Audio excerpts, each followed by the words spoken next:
ಸುವರ್ಣ ಬಣ್ಣದ ಹೊಲಗಳಿಂದ ಆವೃತವಾದ ಒಂದು ಶಾಂತ ಗ್ರಾಮದಲ್ಲಿ ಆರವೆಂಬ ಹುಡುಗನಿದ್ದ. ಆರವ್ ಬುದ್ಧಿವಂತನಾಗಿದ್ರೂ ಅವನಿಗೆ ಒಂದು ದೊಡ್ಡ ದೋಷ ಇತ್ತು. ಅವನು ಯಾವಾಗಲೂ ದೂರು ಹೇಳುತ್ತಿದ್ದ. ಸೂರ್ಯನ ತಾಪ ಜಾಸ್ತಿಯಾದ್ರೆ ದೂರು, ಮಳೆ ಹೆಚ್ಚು ಸುರಿದರೆ ದೂರು, ಕೆಲಸ ಕಷ್ಟವಾಗಿದ್ರೆ ಅತಿಯಾದ ದೂರು. ಆರವ್ ತನ್ನ ಅಜ್ಜಿಯರಾದ ಮೀರಾ ಅಮ್ಮನೊಂದಿಗೆ ವಾಸಿಸುತ್ತಿದ್ದ. ಮೀರಾ ಅಮ್ಮ ಶಾಂತ ಹಾಗೂ ಜ್ಞಾನಿಯು. ಅವಳು ಪ್ರತಿದಿನ ಆರವ್ನ ದೂರುಗಳನ್ನು ಶಾಂತವಾಗಿ ಕೇಳುತ್ತಿದ್ದಳು, ವಿರಳವಾಗಿ ಮಾತ್ರ ಪ್ರತಿಕ್ರಿಯಿಸುತ್ತಿದ್ದಳು. ಒಂದು ಸಂಜೆ ಕತ್ತಲೆ ಇಳಿಯುತ್ತಿದ್ದಂತೆ ಊರಿನಲ್ಲಿ ವಿದ್ಯುತ್ ಕಡಿತವಾಯಿತು. ಮನೆ ಸಂಪೂರ್ಣ ಮೌನ ಮತ್ತು ಕತ್ತಲಿನಲ್ಲಿ ಮುಳುಗಿತು. ಆರವ್ ಕೋಪದಿಂದ ಹೇಳಿದ, "ಇದು ಯಾವಾಗಲೂ ಏಕೆ ಆಗುತ್ತೆ? ಈಗ ನಾನು ಹೇಗೆ ಓದಬೇಕು? ಈ ಊರು ಯಾವ ಉಪಯೋಗವೂ ಇಲ್ಲ." ಮೀರಾ ಅಮ್ಮ ಏನೂ ಹೇಳದೆ ಹಳೆಯ ಎಣ್ಣೆ ದೀಪವನ್ನು ಹಚ್ಚಿ ಮೇಜಿನ ಮೇಲೆ ಇಟ್ಟಳು. ಅದರ ಮೃದು ಬೆಳಕು ನಿಧಾನವಾಗಿ ಕೋಣೆಯನ್ನು ತುಂಬಿತು.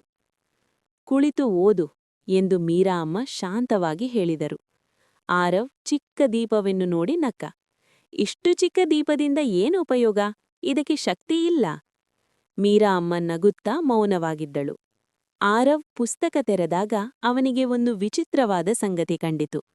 ದೀಪ ಚಿಕ್ಕದಾಗಿದ್ರೂ ಸ್ಥಿರವಾಗಿ ಬೆಳಗುತ್ತಿತ್ತು. ಕತ್ತಲೆ ದೊಡ್ಡದಾಗಿದೆ ಎಂದು ಅದು ದೂರು ಹೇಳಲಿಲ್ಲ. ಬೆಳಗಲು ನಿರಾಕರಿಸಲಿಲ್ಲ. ತನ್ನಿಂದಾದಷ್ಟು ಬೆಳಕನ್ನು ನೀಡುತ್ತಿತ್ತು. ಸ್ವಲ್ಪ ಸಮಯ ಕಳೆಯುತ್ತಿದ್ದಂತೆ ಆರವ್ ಓದಿನಲ್ಲಿ ತಲ್ಲೀನನಾದ. ಹೊರಗಿನ ಕತ್ತಲೆ ಅವನಿಗೆ ತೊಂದರೆ ನೀಡಲಿಲ್ಲ. ಸ್ವಲ್ಪ ಹೊತ್ತಿನ ನಂತರ ಮೀರಾ ಅಮ್ಮ ಮೃದುವಾಗಿ ಕೇಳಿದರು, "ಆರವ್, ಈ ಮೇಜಿನ ಮೇಲೆ ನಿನಗೆ ಏನು ಕಾಣಿಸುತ್ತಿದೆ?" "ಪುಸ್ತಕ, ದೀಪ, ನನ್ನ ನೋಟ್ಸ್" ಎಂದು ಅವನು ಉತ್ತರಿಸಿದ. "ದೀಪ ಇಲ್ಲದಿದ್ದರೆ?" ಎಂದು ಅವಳು ಪ್ರಶ್ನಿಸಿದಳು. "ನನಗೆ ಏನೂ ಕಾಣಿಸಿರಲಿಲ್ಲ" ಎಂದು ಆರವ್ ಒಪ್ಪಿಕೊಂಡ. ಮೀರಾ ಅಮ್ಮ ತಲೆಯಾಡಿಸಿದರು. "ಈ ದೀಪ ಕತ್ತಲೆಯ ಬಗ್ಗೆ ಯಾವತ್ತೂ ದೂರು ಹೇಳುವುದಿಲ್ಲ. ರಾತ್ರಿ ದೊಡ್ಡದು, ಕಷ್ಟ ಎಂದು ಅದು ಹೇಳುವುದಿಲ್ಲ. ಅದು ತನ್ನ ಕರ್ತವ್ಯವನ್ನು ಮಾಡುತ್ತದೆ, ಬೆಳಗುತ್ತದೆ." ಆರವ್ ಮೌನವಾಗಿ ಬಿಟ್ಟ. ಅವಳು ಮುಂದುವರಿಸಿದರು, "ನೀನು ಸಮಸ್ಯೆಗಳ ಬಗ್ಗೆ ದೂರು ಹೇಳುತ್ತೀಯ, ಆದರೆ ಸಮಸ್ಯೆಗಳು ಕತ್ತಲೆಯಂತಿವೆ. ದೂರು ಹೇಳುವುದರಿಂದ ಕತ್ತಲೆ ಹೋಗುವುದಿಲ್ಲ, ಪ್ರಯತ್ನದಿಂದ ಮಾತ್ರ ಹೋಗುತ್ತದೆ. ಚಿಕ್ಕ ಪ್ರಯತ್ನವಾದರೂ ಪ್ರಾಮಾಣಿಕವಾಗಿ ಮಾಡಿದರೆ ಬೆಳಕು ತರುತ್ತದೆ." ಆ ರಾತ್ರಿ ಆ ಮಾತುಗಳು ಆರವ್ ಮನಸ್ಸಿನಲ್ಲಿ ಪ್ರತಿಧ್ವನಿಸುತ್ತಲೇ ಇತ್ತು. ಮುಂದಿನ ದಿನ ಆರವ್ ಬೇಗ ಎದ್ದ. ಶಾಲೆಗೆ ನಡೆದುಕೊಂಡು ಹೋಗಬೇಕೆಂದು ಸ್ನೇಹಿತರು ದೂರು ಹೇಳಿದಾಗ ಆರವ್ ಅವರಿಗೆ ಧೈರ್ಯ ನೀಡಿದ.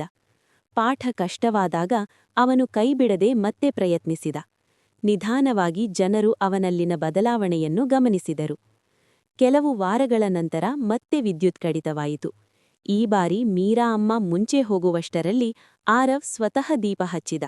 ನಗುತ್ತಾ ಹೇಳಿದ, "ಇನ್ನು ಕತ್ತಲೆ ಒಂದು ಕಾರಣವಲ್ಲ."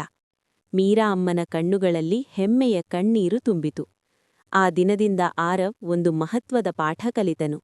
ಜೀವನ ದೂರು ಹೇಳುವುದರಿಂದ ಬದಲಾಗುವುದಿಲ್ಲ, ಆದರೆ ಒಂದು ದೀಪ ಹಚ್ಚುವ ನಿರ್ಧಾರದಿಂದ ಬದಲಾಗುತ್ತದೆ. ನೀತಿ: ಸಮಸ್ಯೆಗಳ ಬಗ್ಗೆ ದೂರು ಹೇಳುವುದರಿಂದ ಪರಿಹಾರ ಸಿಗುವುದಿಲ್ಲ.